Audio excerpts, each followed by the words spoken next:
I think the key to recovering from burnout is actually acknowledging it and being honest with yourself that you have it. And that's exactly what I'm gonna do right now.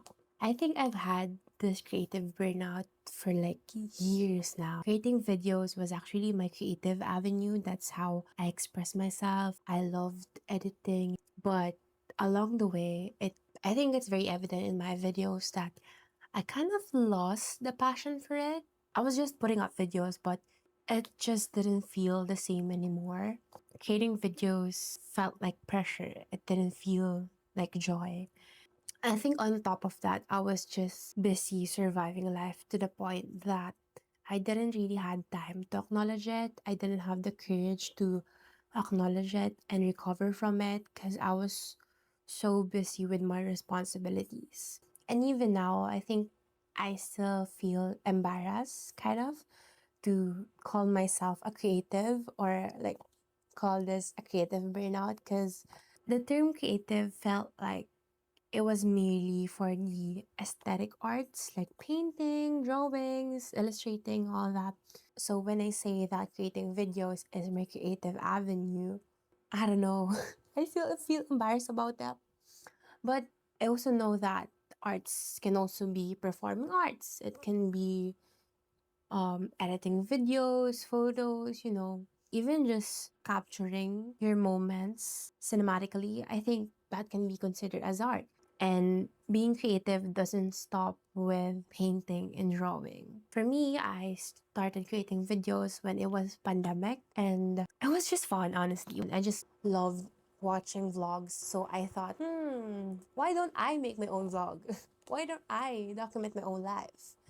I also started for documentation purposes, obviously. And at that time, I was looking forward to every day during pandemic because I want to capture it. I want to film what's happening in my life.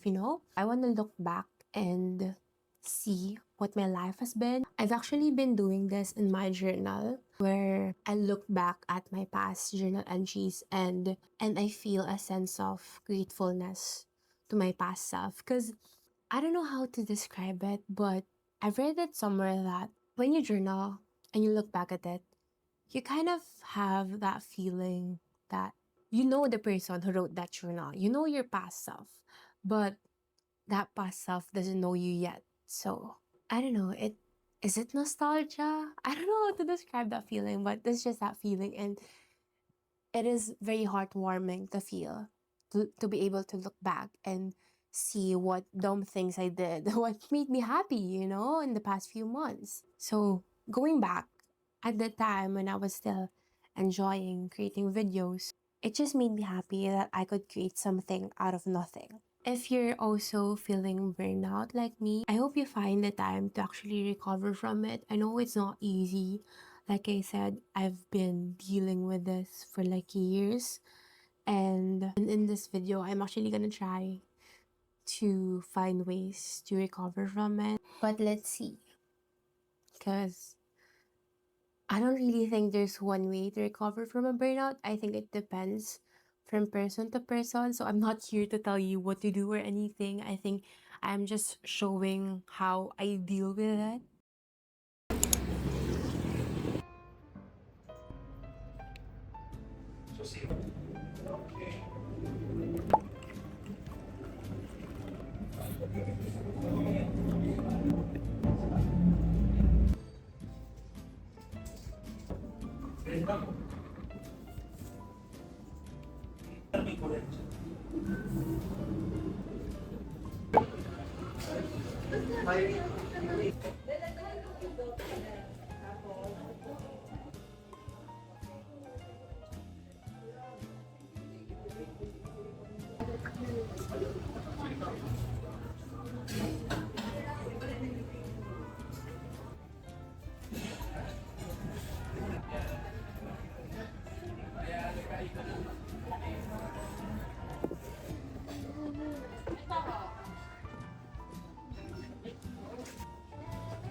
Part of the reason why I was so burned out was the fact that I felt embarrassed trying and being bad at anything. As a prideful perfectionist person, and I know some of you could relate to this, I really struggle with not wanting to be bad at something. Like, it feels embarrassing to even show you guys this drawing that I'm making simply because I'm not really an artist. I just used to love doing anything creative, and that involves art stuff, obviously. I also didn't really practice in any medium. I just know that I had fun doing some watercolor paintings here and there, and that's about it. I did a lot of artworks during school though, but I never really explored it outside a classroom because, again, it felt shameful to be bad at it. But in order to be creative again, perhaps I must learn to be a beginner once more, and that involves drawing this very, very bad sketch of my flower clip. And I'm telling you guys, it's not gonna get better from this. Growing up as an academically gifted kid, anything below perfect is not acceptable. And sometimes that pressure does not even come from external factors or people, but rather a self imposed pressure. But since I promised myself that I'll get over the shame, I must still show you this masterpiece. I even tried to save it using colored pencils.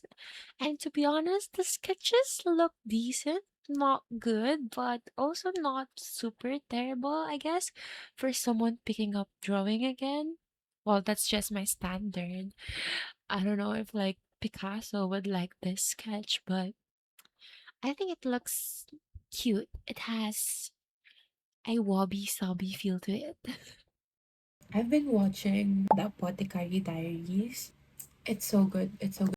I finished the two seasons in 2 days. Not even. I just binge watched the whole show. It was so good. I think that's my favorite type of anime when there's no romantic interests. Because sometimes you just don't need that. If I want a romantic anime, I would just watch a romantic genre anime, right? But those anime that have like romantic romantic themes, but like they're not the main focus of the anime. Those hit hard, you know. Sometimes it's not all about love, guys. It's about society, politics, you know, like yeah. Now I feel shy talking like this. I feel like I'm getting too comfortable in the camera, and the moment I edit this video, you're gonna be so shy, girl. Since I watch Mau Mau, like the Apothecary Diaries, I've been so into this game. I've been watching gameplays of Road to Empress, and it's basically the same setting, like ancient China. Oh my gosh, ancient China is so interesting for me because I feel like everyone's like killing each other. Like if you hate someone and they're like going against your plans and just you think they're a pest in your life, you're just gonna kill them, you know. But I mean, that's if you have the power to kill, but if you don't have, you're probably the one that's gonna be killed. So I think it's just so interesting how the dynamics work in a very political arena such as ancient China and the Rear Palace. Well, yeah, I think I love games like that actually. I don't know what it's called, but like the ones that give you choices whenever you're playing it, like storyline games, and every time you choose an option, like the whole story changes, if that makes sense. I love games like that. Even though I'm not a gamer per se, I love watching people play it. So I tend to binge watch a lot of streams like that. So yeah, I've been so busy watching a lot of streams, and Road of Empress specifically is very interesting because she has like two love interests, guys. And like the other one was a canon love interest. Like it's really the one that she's gonna end up with because it's based on a real China history like the first empress, female emperor rather, and that's the one that she did end up with in the canon event. But the other love interest, I love the other love interest. I feel like they have so much chemistry together. I just love like Sundari characters and like the ones that you can banter with. I think that they have more chemistry because like the other one is the type of goody two shoes. Is that how you call it? I'm not sure. But like the other one is very consistent from beginning to end. They're very kind, very gentleman. But the other one is like a very complex character. I just love complex character, guys. Like maybe it's I can fix him mindset. Like no. Okay, that's been like things that I've been into lately. Besides, like I don't know, just better at home.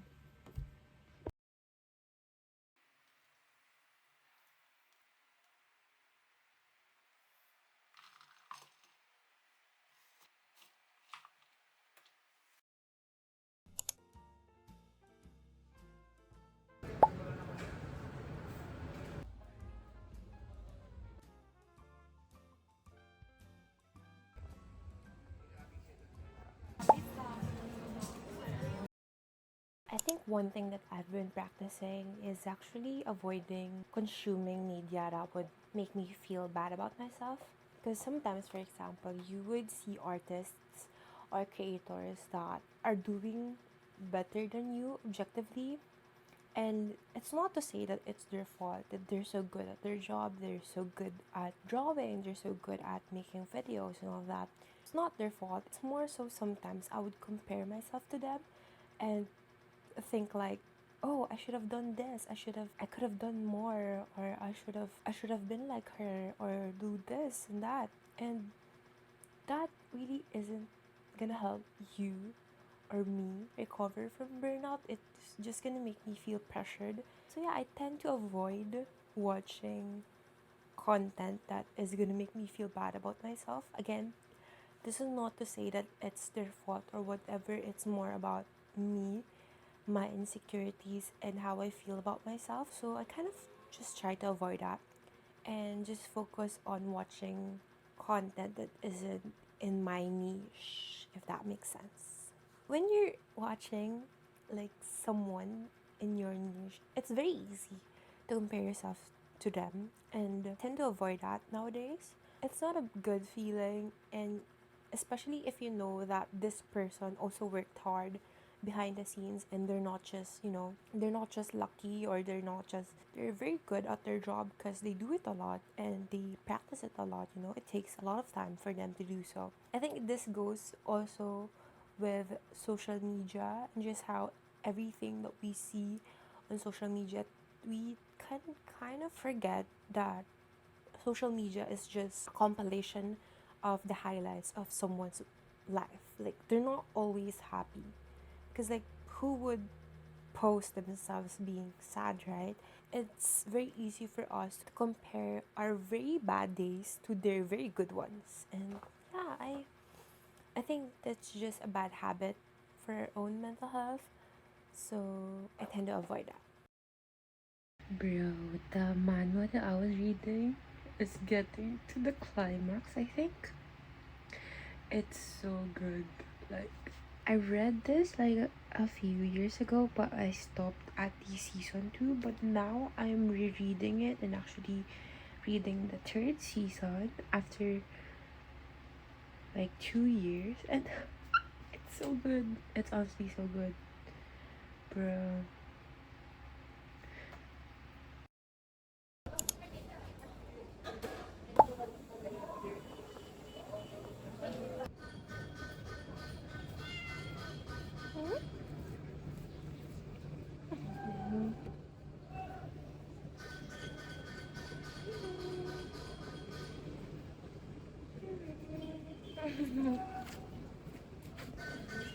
Bye bye.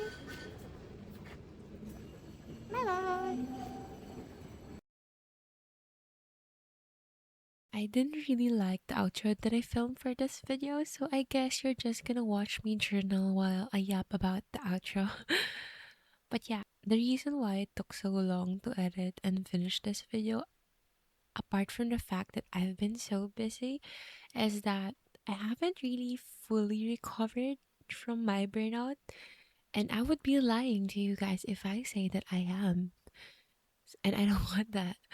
So I didn't really want to finish it before doing that. But I realized that I shouldn't really force myself to recover from it because recovering from burnout isn't a linear process. It takes a lot of time, and I don't want to put that much pressure on myself, especially since the reason why I'm burnout in the first place is the fact that I've been pressuring myself so much. So yeah, some wins that I've noticed though is that I feel quite comfortable talking to the camera now.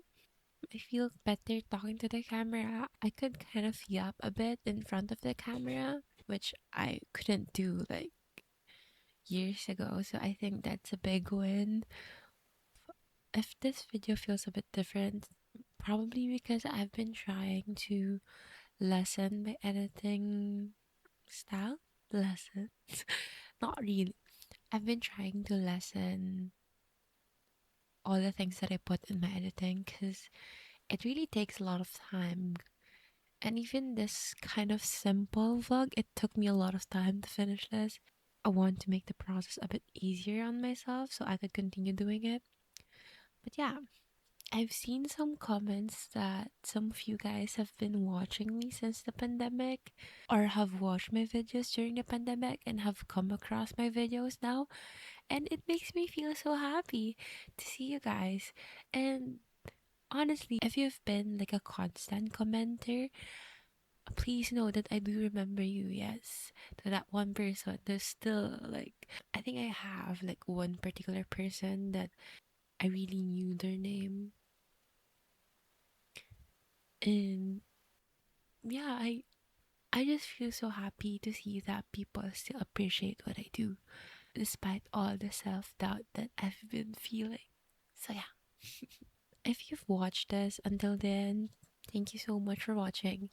Please know that I appreciate you so much, and I'll see you on my next one. Thank you for hanging out with me today. Bye bye.